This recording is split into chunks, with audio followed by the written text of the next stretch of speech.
बेहतरीन तजुर्बे के लिए अपने फोन को घुमाएं। वाईफाई पर होने पर आला तरीन रेजोल्यूशन का इंतखाब करें। मुकम्मल लेक्चर्स के लिए प्ले लिस्ट चेक करें।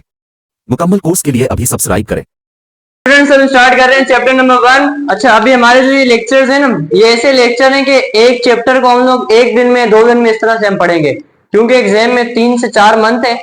तो इसको स्पीड से पढ़ेंगे, फिर पास पेपर भी सॉल्व करेंगे और स्टडी पेपर भी देंगे, ऐसे फिर याद भी करते रहोगे, साथ साथ आसानी से प्रिपरेशन हो जाएगी। ठीक है, तो पहला वाला चैप्टर हमारे पास जिसका नाम है इंट्रोडक्शन टू बायोलॉजी। इसमें बायोलॉजी का इंट्रोडक्शन दिया जाता है कि बायोलॉजी है क्या। ठीक है, तो बायोलॉजी हमारे पास क्या है? बायोलॉजी एक ब्रांच है साइंस की, जिसमें आप किस चीज को स्टडी करते हैं? लाइफ को स्टडी करते हैं। इसके लेक्चर पहले भी हुए हैं, ये तो पता होगा आप लोगों को। तो बायोलॉजी में हम किस चीज को स्टडी करते हैं? लाइफ को स्टडी करते हैं।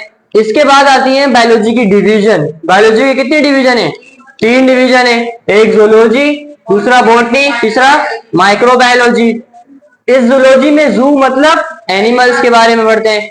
बॉटनी में किसके बारे में? प्लांट्स के बारे में पढ़ते हैं। गुड। माइक्रोबायोलॉजी में ऐसे जानदारों के बारे में पढ़ते हैं, छोटे छोटे से होते हैं जिनको हम आंख से नहीं दे सकते, जैसे कि बैक्टीरिया भी इसी के अंदर आ रहा होता है। तो ये बायोलॉजी की डेफिनेशन, ये डिवीजन हो गई। इसके बाद आती है ब्रांचेस। 15 ब्रांचेस हैं।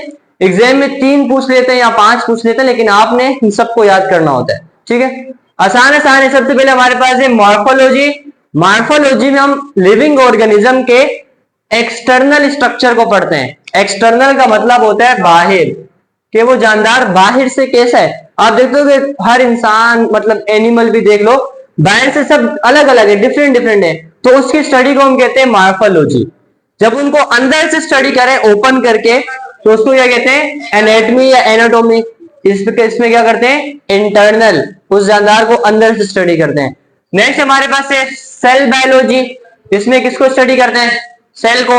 अच्छा, हर जानदार का सेल अलग अलग होता है। बैक्टीरिया का सेल अलग है, इंसान का अलग है, और दूसरे एनिमल का जो सेल है और प्लांट्स का भी सेल अलग अलग होता है। तो हर जानदार का सेल अलग अलग होता है, उसको भी हम स्टडी करते हैं। और जब सेल आपस में मिल जाते हैं तो टिश्यू बना देते हैं। इसके लिए भी एक ब्रांच है जिसको हम क्या कहते हैं? हिस्टोलॉजी। गुड। नेक्स्ट हमारे पास है फिजियोलॉजी।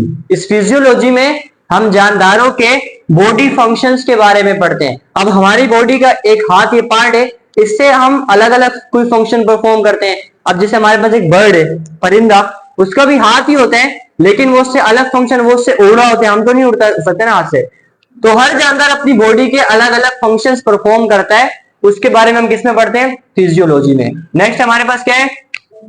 टैक्सोनॉमी। इसमें हम पढ़ते हैं क्लासिफिकेशन। जानदार इतने सारे, इनको पढ़ना मुश्किल है, तो हम क्या करते हैं? जानदारों के अलग अलग से छोटे छोटे ग्रुप बना देते हैं। तो जब जानदारों के ग्रुप बनाते हैं, इसको बोलते हैं क्लासिफिकेशन, और इसके बारे में हम पढ़ते हैं टैक्सोनॉमी में। नेक्स्ट हमारे पास जेनेटिक्स। जेनेटिक्स में हम जीन्स के बारे में पढ़ते हैं। दुनिया में जितने भी जानदार है ना, उन जानदार की पूरी इंफॉर्मेशन उनके डीएनए के अंदर होती है, और डीएनए के अंदर क्या होते हैं? जीन्स होते हैं। जीन्स को स्टडी किस में करते हैं? जेनेटिक्स में करते हैं। नेक्स्ट हमारे पास आता है डेवलपमेंटल बायोलॉजी। इसमें हम पढ़ते हैं एम्ब्रियो की डेवलपमेंट। अब एम्ब्रियो क्या होता है? देखो, हमारे पास जितने भी ऑर्गेनिज्म है ना, जितने भी ऑर्गेनिज्म है, उनकी एक स्मॉलेस्ट फॉर्म होती है, जिसे हम एम्ब्रियो कहते हैं। एम्ब्रियो। अब ये एम्ब्रियो में कुछ चेंजेस होती हैं, और कुछ टाइम के बाद ये एक मुकम्मल ऑर्गेनिज्म बन जाता है, एक मुकम्मल जानदार बन जाता है।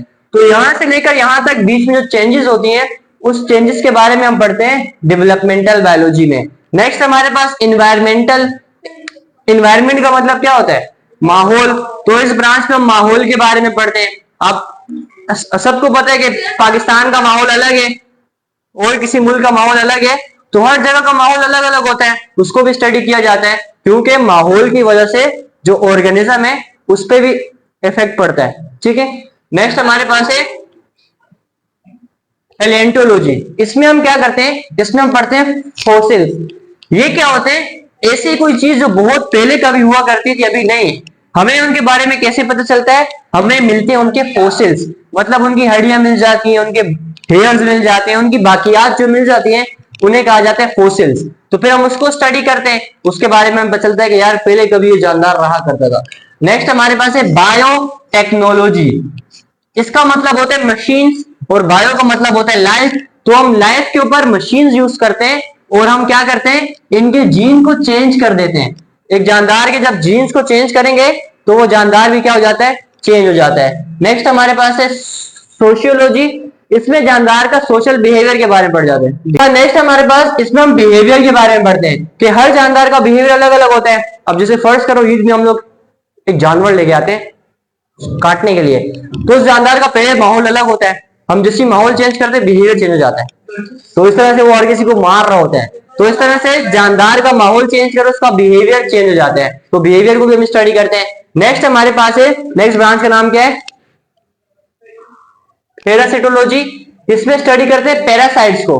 पैरासाइट्स ऐसे जानदार होते हैं जो किसी और जानदार के साथ मिलकर रहते हैं और उनको नुकसान भी पहुंचाते हैं, जैसे फर्स्ट करो मच्छर, जुए, ये ऐसे जानदार है जो हमारे आसपास रहते हैं, हमें नुकसान भी पहुंचाते हैं, इनके लिए ब्रांच हमारे पास पैरासिटोलॉजी। नेक्स्ट हमारे पास है फार्माकोलॉजी, इसमें हम मेडिसिन के बारे में पढ़ते हैं जिनका दूसरा नाम है ड्रग्स।